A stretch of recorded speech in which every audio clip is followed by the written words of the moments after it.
2025 துலாம் எல்லாம் ரொம்ப சக்கப்போடு போடும். பேரண்ட்ஸ் ஹெல்த்து தான் பார்த்துக்கும். பேரண்ட்ஸோடு சண்டை போடக்கூடாது. பேரண்ட்ஸ் ஏதாவது சொல்லுவாங்க, இந்த நேரத்தில் அவங்கள ஏதாவது சொல்ல வைக்கும் கிரகம்.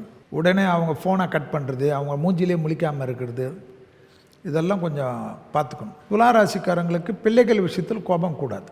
ஆனால் பிள்ளைகளுடைய படிப்பு, உத்தியோகம், தொழில், வியாபாரம் சூப்பர் டூப்பர் ஆகும். பிள்ளைகளுக்கு ரொம்ப நாளாக கல்யாணம் நடக்கலை, அது நடக்கலாம், வருத்தப்பட்டிருந்தால் எப்படியாவது நடந்துடும். அபிராமி அந்தாதில் இருக்கக்கூடிய 40வது பாடல், 59வது பாடல், 75வது பாடலை படித்தா போதும். அது கடகடன் பூர்வ புண்ணிய தோஷத்தை நிவர்த்தி பண்ணும். பெரிய அளவுக்கு துர்கை வழிபாடெல்லாம் வச்சுக்கினாங்கன்னா ரொம்ப சக்ஸஸ் ஆகிடுவாங்க. எங்கேயாவது வீடு பக்கத்தில் இருக்கிற நரசிம்மர் கோயிலுக்கு ஒரு பானகம் மாதத்துக்கு ஒரு தடவை பணம் கட்டி கொடுத்தீங்கன்னா போதும். பரம்பரையாக இருக்கக்கூடிய blood pressure, sugar, BP, thyroid, hormones இதெல்லாம் கொஞ்சம் பார்த்துக்கணும். இந்த மூட் ஸ்விங்கெல்லாம் கொஞ்சம் குறைஞ்சிரும். துலாத்துக்கு ஒரு நல்ல ஏற்றம் 2025 28 வரைக்கும். ஸோ அதுக்கேற்ற மாதிரி ஃபிட்னஸ் வச்சுக்கும். இந்த கால் ரொம்ப வீக்காக இருக்கிற ராசியில் துலாம், நான் ரிசர்ச் பண்ணதில். அதனால் கொஞ்சம் எக்ஸசைஸ் கால் நடந்தால் வலிக்க தான் செய்யும்.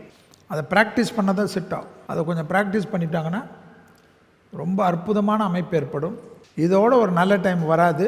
9ல் குரு வரணும்னா 12 வருஷம் ஆகும். இந்த சமயத்தில் நான் 40,000 ரூபாய் தான் சம்பாதிக்கிறேன், 4,000 ரூபாய் வாங்குறவங்க கூட கல்யாணம் பண்ணுறான், சந்தோஷமாக இருக்கான். மனசு தான் மார்க்கம். கல்யாணம்லாம் கடவுள் கொடுக்குற சமயத்தில் பண்ணிக்கிங்க, இல்லைன்னா ரொம்ப கஷ்டப்படுவீங்க. Merry Christmas and a Happy New Year! The Chennai Silks, let the celebrations begin.